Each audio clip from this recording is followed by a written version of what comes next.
Muy buenos días, que la paz más infinita, esa que emana de la perfección del Cristo, del Salvador, de nuestro Redentor, sea con todos vosotros, en vuestro espíritu, en vuestra alma, para que así vuestra vida sea plena y próspera. En la luz, así sea. Amén. También compartiremos con ustedes una edición más de Superando Nuestros Límites, la número 221.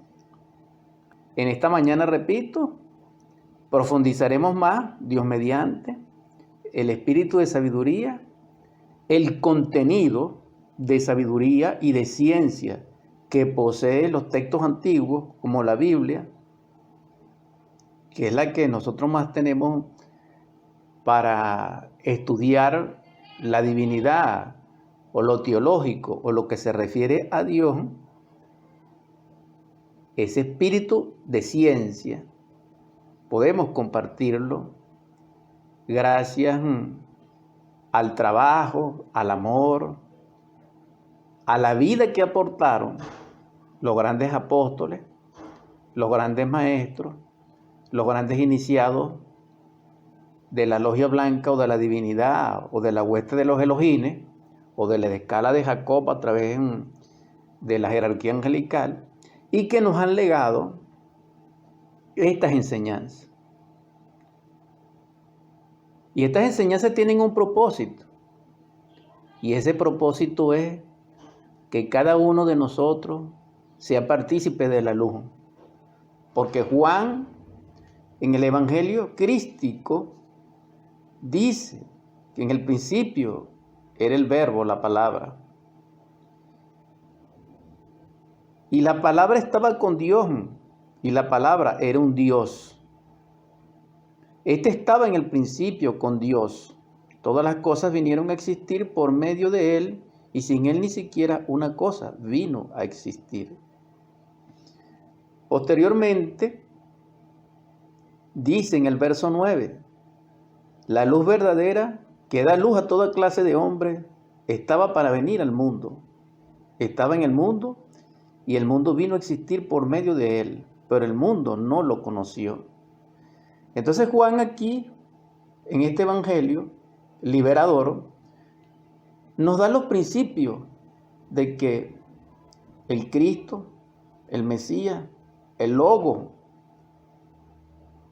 y Jesús, Emmanuel, el libertador,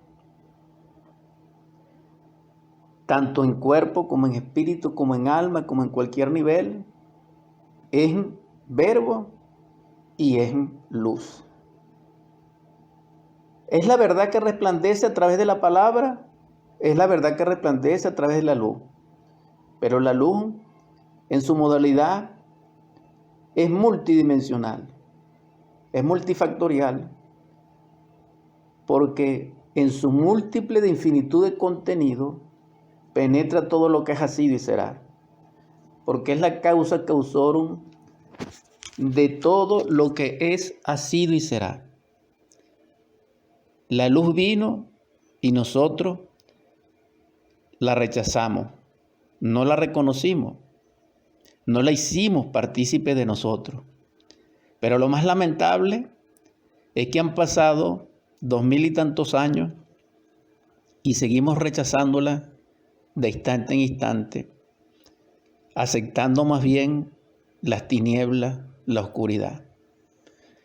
Cada vez que alguno de nosotros, hermano, hermana, rechaza la luz, se niega a recibirla, porque su corazón se ha endurecido, se ha engrosado, se ha ensimismado, se ha ensoberbecido, es decir, se ha llenado de soberbia, por inconsciente, por egoico, por egoísta, por anticrístico. Entonces aceptamos las tinieblas, porque ese es el mecanismo natural. el extremo, la desproporción, el desequilibrio. Precisamente el trabajo crístico, gnóstico, búdico, brahmánico, jehovístico, sufístico y de todos los niveles de la divinidad, con cualquier nombre que sean, tienen un núcleo, y ese núcleo es crístico. Y es crístico porque es la luz y es la palabra. Entonces la palabra y la luz tienen una expresión, tienen una manifestación, que es una belleza. Y esa belleza es la sabiduría.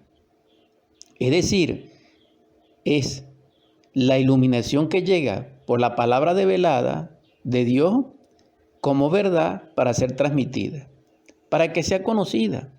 Y el objetivo de que sea conocida es para que nosotros, siendo partícipe de ella, vivenciándola, haciéndola nuestra vida, podamos así lograr no solamente experimentarla, sino también cristalizarla y encarnarla dentro de nosotros mismos. Y ese proceso no solamente es en sí religión, no solamente es en sí una yoga, no solamente en sí es el religare, sino que es también el connubio, la boda entre el espíritu y el alma, y entre el alma humana, el alma divina, y posteriormente en trabajos más profundos y terribles, pero liberadores y exaltativos totalmente, para los grandes seres que lo han logrado, porque hasta allí han llegado, por gracia y por verdad, a hacer del mismo cuerpo físico un alma. Y en ese connubio, de ese último nivel, se logra la resurrección, tanto mística como real, y se produce esa maravillosa exclamación del Cristo en la cruz, o del Logos en la cruz, cuando dice Eli, Eli, lama sabactani. Entonces allí, con esa expresión que es maya totalmente,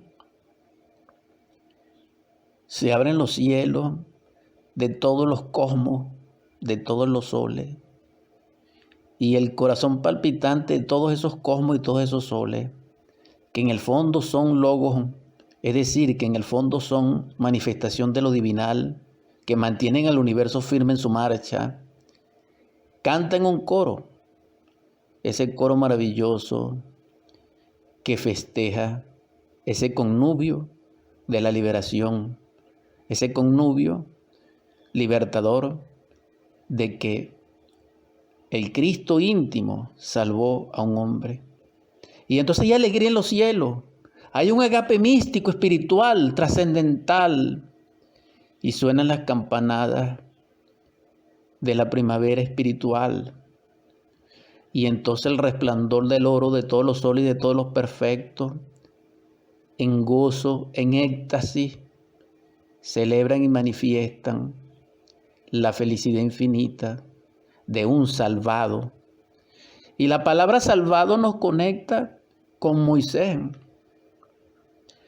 porque Moisés es Osarsip en egipcio y es Moisés en hebreo, o Moshe, pero también es el salvado.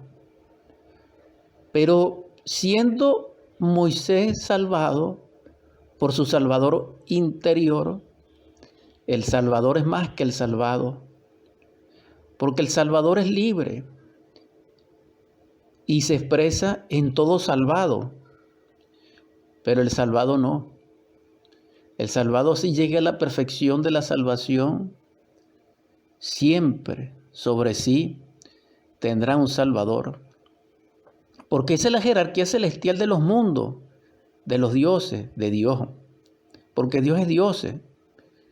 Eso está escrito en los Salmos, en 2 de los Salmos, si recuerdo bien y no me falla la memoria, en el Salmo de la Misericordia y en el Salmo 81 o 82, donde está escrito que Dios es Dios y que en medio de los dioses juzga, pero también está escrito que Dios es Elohim, y Elohim es esa palabra hebrea pluralizada, femenina, que significa dioses y diosas, o diosas y dioses.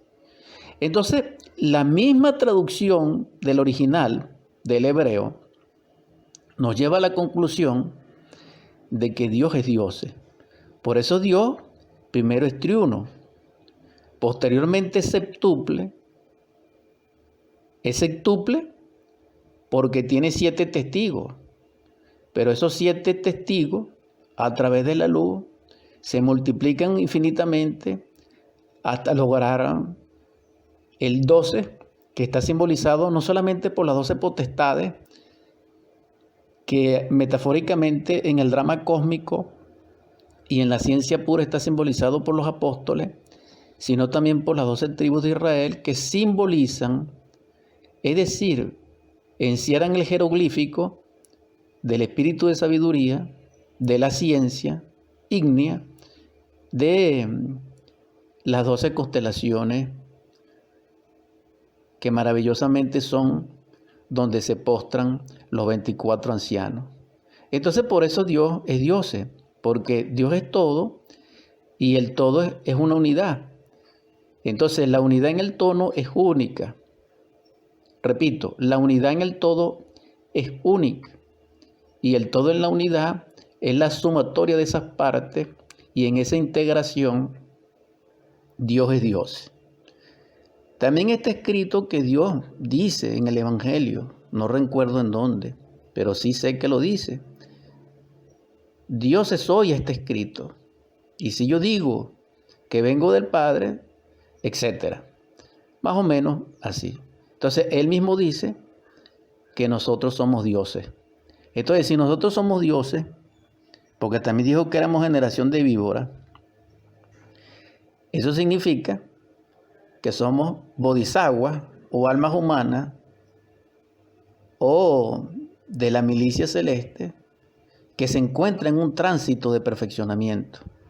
Pero lo que debemos aclarar en estos misterios, no para corregirle la plana a Jesús del Cristo, porque Él es el que es, y Él es el maestro del maestro, y es nuestro Salvador, pero en sus mismas palabras, en todo el Evangelio, podemos escudriñar de que en la jerarquía de la perfección, entre el resplandor de la luz, entre la infinitud que todo lo sustenta, de esa gloria de las glorias de Pablo, de esos niveles que él habla, en perfección, repito, ciertamente existe el salvado y el salvador. Salvados son todos los salvadores. Y esos salvadores, siendo salvados, pueden salvar. Esto es difícil de entenderlo, pero en nuestro corazón y en nuestro espíritu, a través del oído espiritual, podemos intuirlo. En todo caso, no es la misma luz la del Cristo salvado, Moisés, que la del Cristo Yeshua Ben Pandirá, que es el Cristo del Cristo, porque es el liberador libre. Válgame la expresión y la redundancia, pero estas palabras sencillas y redundantes expresan lo que es. Así es. Profundizando en este caso, la luz y la palabra tienen como antecedente la escritura. Pero la escritura es la expresión de una vivencia interna, de una vivencia íntima, espiritual, de éxtasis, de beatitud, que es develada por el Logo, por el Espíritu Santo, por el revelador. Entonces vemos que la palabra no solamente confirma la escritura, sino que la trasciende. Y al trascenderla, nos trae el pacto, no solamente de la paz, sino el pacto de la liberación a través del perdón. Es decir, nuestro Salvador logró hacer ese puente maravilloso de esplendores, de misericordia, entre la ley, la justicia, la misericordia, la piedad y la impiedad, como lo expresamos en la pasada edición de Superando Nuestros Límites, cuando compartimos la gnosis del Salmo 119 en su subcapítulo llamado G, entre los versos 33 y 40. Entonces, como el Cristo es en sí el verbo y es en sí la luz, también expresa el conocimiento, también expresa la sabiduría, porque la luz es sinónimo en el aspecto antropológico y humano y hasta social de luz.